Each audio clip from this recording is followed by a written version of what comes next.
GST का पूरा नाम होता है good and service tax. Hindi में कहें तो इसका नाम होता है माल एवं सेवा कर। ठीक है। जीएसटी क्या है? एक इनडायरेक्ट टैक्स है। टैक्स दो प्रकार का होता है, एक डायरेक्ट टैक्स होता है और एक इनडायरेक्ट टैक्स होता है। डायरेक्ट टैक्स वो होता है जिसका भार हम दूसरे पे नहीं डालते हैं। जैसे अगर हमसे इनकम टैक्स लिया जाए तो इनकम टैक्स हम ही को देना पड़ेगा, दूसरे किसी को नहीं देना पड़ेगा। और उसका हम भार दूसरे से नहीं ले सकते। अगर हमको इनकम टैक्स देना है तो हम ये नहीं कर सकते कि हमको दूसरे से लेके दे दे। ठीक है। लेकिन जो इनडायरेक्ट टैक्स होता है उसका मौद्रिक भार हम क्या कर सकते हैं? दूसरे पे दे सकते हैं। ठीक है। जैसे हम कोई सामान परचेज करते हैं और जो टैक्स देते हैं, जब सेल्स करते हैं तो उसका हम भार क्या करते हैं? उस टैक्स को हम उसमें जोड़ लेते हैं और उसका भार हम किस पे डाल देते हैं? दूसरे पे डाल देते हैं। अंतिम रूप से टैक्स कौन अदा करता है? उपभोक्ता अदा करता है। जो लास्ट में जिस वस्तु का यूज करता है वही सारे टैक्सों का क्या करता है? भुगतान करता है। यानी डायरेक्ट टैक्स में ये होता है कि जो टैक्स दे रहा है वो उसका भुगतान नहीं करता है, उसका दे तो रहा है लेकिन वसूल किससे कर लेता है? किसी दूसरे व्यक्ति से वसूल कर लेता है।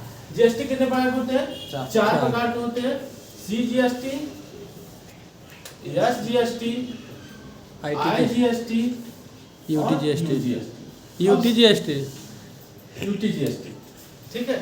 अब सेलिंग जो होती है वो दो प्रकार की होती है, या तो राज्य के अंदर होगी या राज्य के बाहर होगी।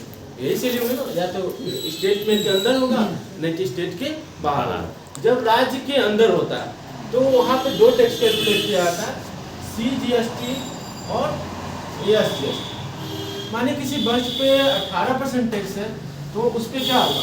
9% सीजीएसटी लगेगा और 9% क्या लगेगा? एसजीएसटी लगेगा यदि राज्य के अंदर सेलिंग हो रही है। ठीक।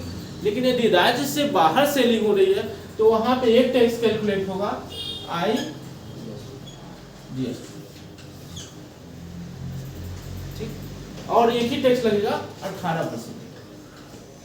लेकिन बाद में क्या किया जाएगा कि जो टैक्स होगा उसका आधा यानी 9% उस राज्य को दे दिया जाएगा केंद्र सरकार द्वारा जिस राज्य में उस माल का क्या होगा?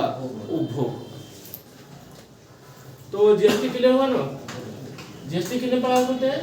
चार प्रकार। CGST, SGST, IGST, UTGST. GST का फुल फॉर्म क्या होता है? Central good and service tax. और ये केंद्र सरकार द्वारा वसूल किया जाता है। एसजीएसटी का फुल फॉर्म होता है state good and service tax, राज्य सरकार द्वारा वसूल किया जाता है। और आईजीएसटी होता है integrated good and service tax, एकीकृत माल एवं सेवा कर। ये केंद्र सरकार द्वारा वसूल किया जाता है और बाद में उस राज्य को दे दिया जाता है जिस राज्य में उसका उपभोग होता है, उसका आधा। और ये है यूटीजीएसटी, ये केंद्र शासित प्रदेशों के लिए लागू है। केंद्र शासित प्रदेशों में यूटीजीएसटी लगता है, यानी एसजीएसटी की जगह पे क्या लग जाता है? यूटीजीएसटी। यानी केंद्र शासित प्रदेश का माल उसी प्रदेश में बिक रहा है तो वहाँ पे दो टैक्स कैलकुलेट होगा, सीजीएसटी और यूटीजीएसटी। लेकिन अगर केंद्र शासित प्रदेश का माल दूसरे राज्य में बिक रहा है तो वहाँ पे एक टैक्स कैलकुलेट होगा, आईजीएसटी। तो राज्य के किसी भी राज्य के अंदर सेलिंग होती है तो वहाँ पे दो टैक्स कैलकुलेट होता है, सीजीएसटी और एसजीएसटी। और राज्य से बाहर सेलिंग होती है तो वहाँ पे एक टैक्स कैलकुलेट होता है, आईजीएसटी।